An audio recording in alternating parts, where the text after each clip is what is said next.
こんにちは皆さん、リースです。今私は27歳です。でも、誕生日に10月16日です。28歳になります。そう、パーティーをしましょうか。私は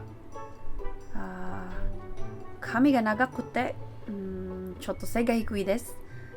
そして面白くて楽しくて頭がいいと思います。家族は3人です。私と母と妹です。妹は親友です。母の名前はマリリンです。本当に働き者ですよ。今年の2月からYuno Japanese Learning Center で日本語を習っています。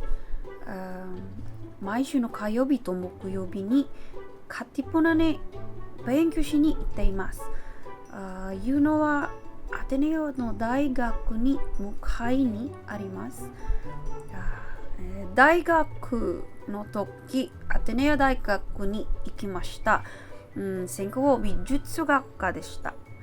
今、私は歌手です。パフォーマーです。自分の使った歌を歌っています。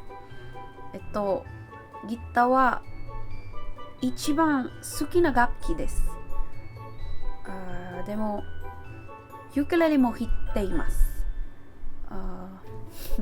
ピアノが上手ありませんが、もっと練習するつもりです。今月は母と日本の旅行に行きます。日本の料理を食べたり、もみじ狩りをしたり、お土産をたくさん買ったりします。もっと勉強するつもりです。12月 JLPTN5 を受けます。私にとって漢字が本当に難しいですけど頑張ります。ありがとうございました。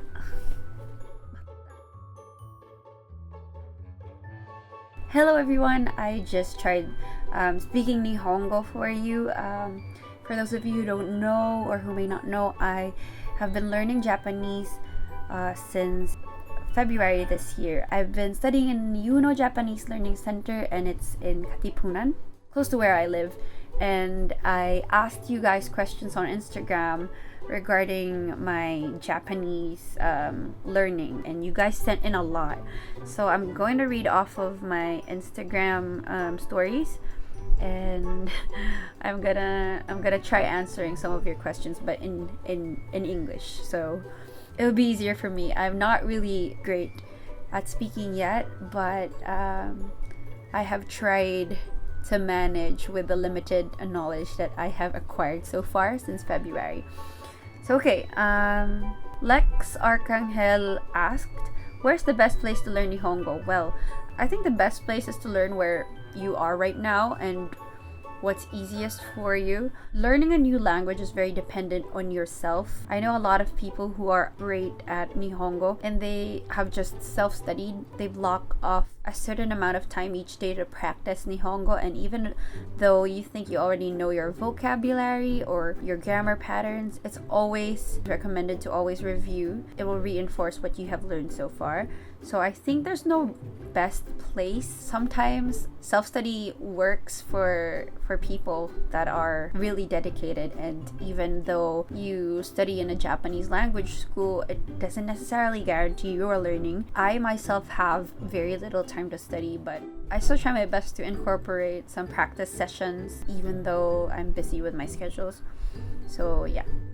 Trim Tho Kim asks, what is your favorite learning reference? I think there are a lot of material online, but I think one of my favorites would be Imiwa. It's a Japanese English dictionary app on my iPhone, and Imiwa is great because it still works even if you're offline. So if you need to look up something very quickly, like vocab or kanji of a certain word, then you can definitely go into Imiwa and learn the meaning of it. Hana Najobli said, hi, What made you want to learn Nihongo, and how long have you been studying now? So I've answered this in my dialogue earlier, in my monologue rather, and I have been learning since February this year.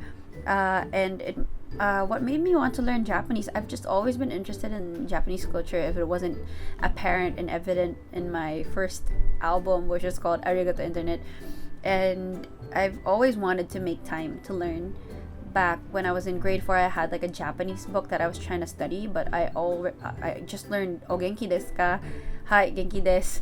I think that's just the only thing that I remember from that book. But yeah, this year started to free up, and I figured if not now, then when? And I'm on course 2 right now. I'm finishing course 2. I've already had my finals, so I'm doing my orals next week. Jada Loressa asks, how do you say hello and goodbye po? Thanks.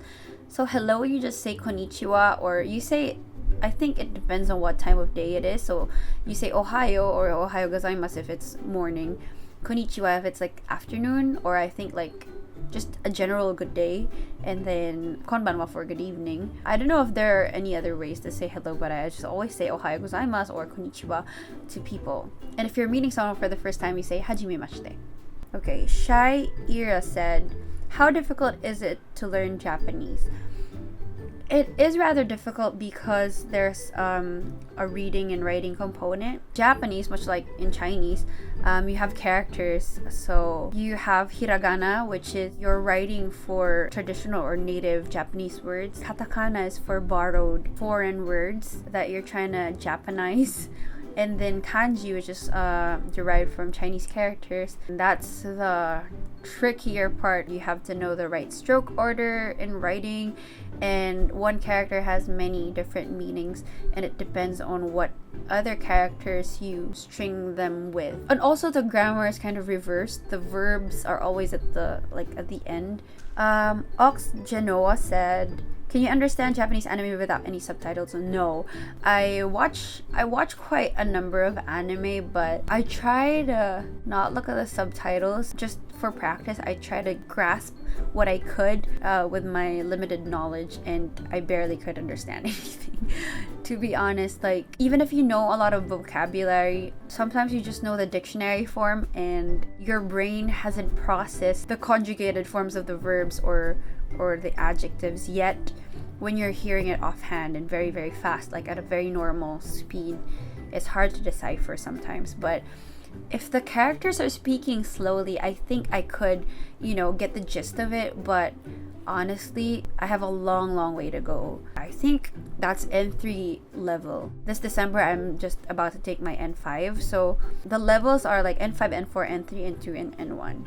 So yeah, the beginner level is N5. How do you say I like you in Japanese?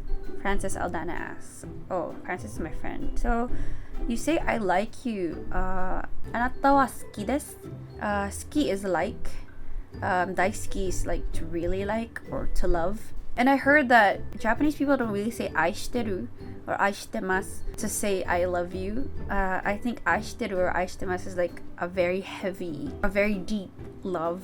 You don't really say that to your boyfriend yet. I think aishiteru is like if you want to propose to somebody. Proposuru is the Japanese word for that, at least from our vocab. Isla o palita. Sugoi desu ne. O genki desu ka? Hai, genki desu. Arigatou gozaimasu. Hate Saki says, how did you start? Thanks. I just started by enrolling in a Japanese language school, which is Yuno Japanese Learning Center.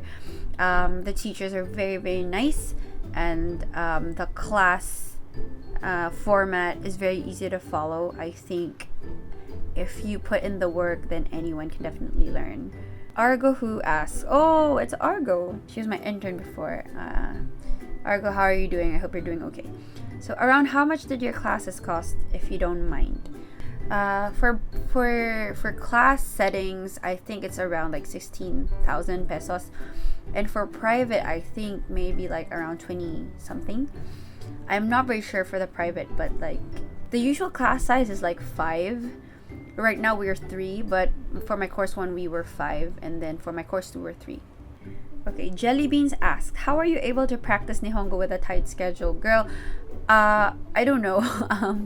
I just try to find pockets of time wherein I could review my lessons. What helps me with vocab is I put the vocab in my Anki app and I like review them whenever I have downtime. Anki is like a flashcard app. That's effective for me, but sometimes that could be a very quick means to memorize but not really understand the meanings of the words. So I think I would recommend like repeated practice. And whenever I'm doing menial work, I try to formulate Japanese sentences in my head just so I could practice my grammar. Reese, what did you try to learn first, writing and reading or speaking Japanese? Asks Marine Lakoko. Actually, for our very first day, we were already taught how to write in hiragana and read in hiragana. It's not that hard, actually. You can definitely learn it in a day, I believe, but you just have to master it. The trick to it is to keep reading and writing in hiragana and in katakana so you can master the characters. The goal is to get to the level where you're not thinking anymore. Kat R. Garcia asks, what's the ideal flow for learning? Is it hiragana, katakana phrases, or is it better to learn phrases as I go? Yeah, so as I've said, we learned reading hiragana and katakana the very first day, and we were also taught phrases that very same day. So I think you can definitely go that route as well. Misty Karen asks, what online resource or is there any that you use when you're learning? Podcasts, ebooks, etc. I've downloaded a couple of podcasts like Learn Japanese 101, but I haven't really listened to them in depth. Like I just downloaded them for the sake of. But I do have Imiwa, and I know people who use DuoLingo and Pimsleur that help in reinforcing Japanese lessons, and you can ask native speakers, but I haven't really used them personally. I've tried Memrise, but I didn't really get into it. I think I just got impatient. I also tried playing Drops. It was an app suggestion by Jen Im. That was quite fun, but also the pace is very slow. You do vocab words over and over and over again. You have to play it a lot in order to unlock other levels, and I'm not patient enough for that. I suggest you also download at least one Kanji app if you are serious about learning Japanese.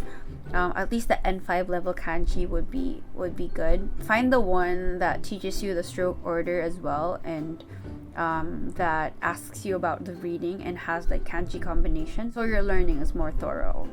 Dia R. Pod asks, how long did it take to have confidence to speak Nihongo without thinking about mistakes? Well, I'm not confident in speaking Nihongo, but I know that I'm trying, so I don't really feel embarrassed when I make mistakes, because when I make mistakes, then that's great. I'll be corrected and I'll know better.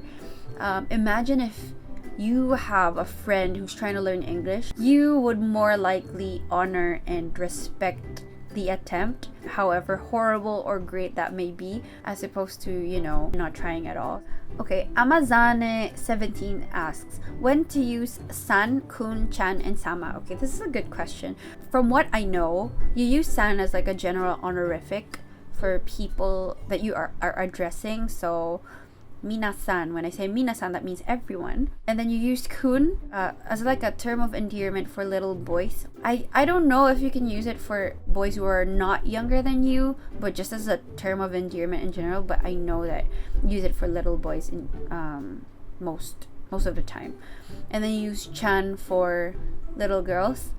And also for pets. Akachan, I think, means baby, and akai is red, so like little red. It kind of means little red because like babies are tiny and red. You use sama for bosses. Like sama is like kind of a very high honorific. You can use it for customers if you are like a shopkeeper. You use it for bosses. KR Stency asks, tips for those who want to learn basic Japanese but have no money to enroll in school. Fret not. I know Japanese language schools can be a bit pricey depending on your budget, but I know a lot of people, even one of our senseis, Maki Sensei in Yuno, she is entirely self-taught and she is amazing at the language.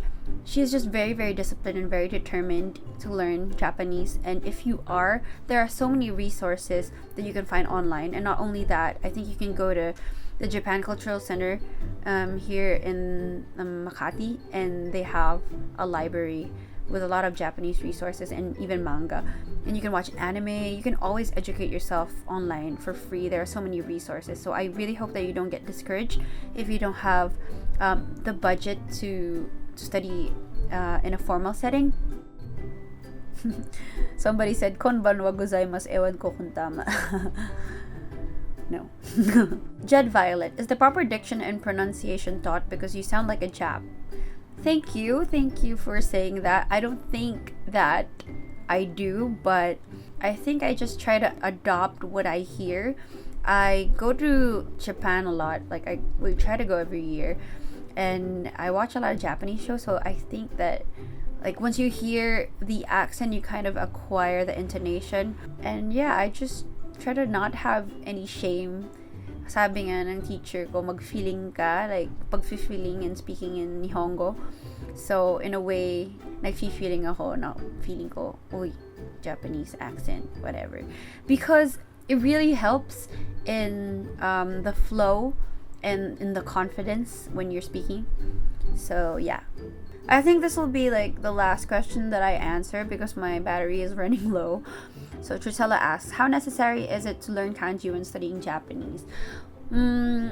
I think that it is necessary only because you encounter a lot of kanji characters when you are in actual situations.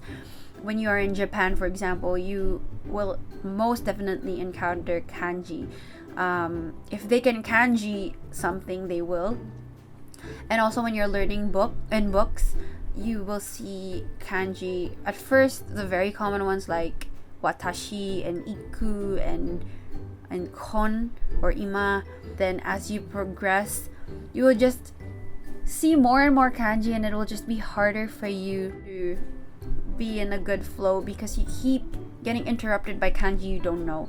So it's great to learn reading, writing, vocabulary, grammar, and kanji all at the same time for a holistic Japanese learning experience. And it's really hard. Like, it's the hardest part of my Japanese learning experience. It's the thing that I struggle with the most. You really just have to carve out time to keep practicing your strokes and practicing the order and knowing the meanings and reading all the kanji combinations, because at the end of the day, it will really help you a lot if you know kanji, and also it'll build your vocabulary because you keep learning new words. For me, if you really are interested in learning any language, you will really make time for it. My classmates, they're so inspiring because like one classmate has a day job at the bank, and also my other classmate is a working student. She has an arubaito. She does part-time job. Also, she's studying for UPCAT because she's an upcoming freshman in university. So all of us are busy, isugashi. But if you want, you will really find time because you always have time within the day, you know? It may not just be as obvious to you, but there will always be like at least 30 minutes to an hour that you can set aside for practicing your language of choice. In my case, Nihongo. So yeah, I really hope that I could go further.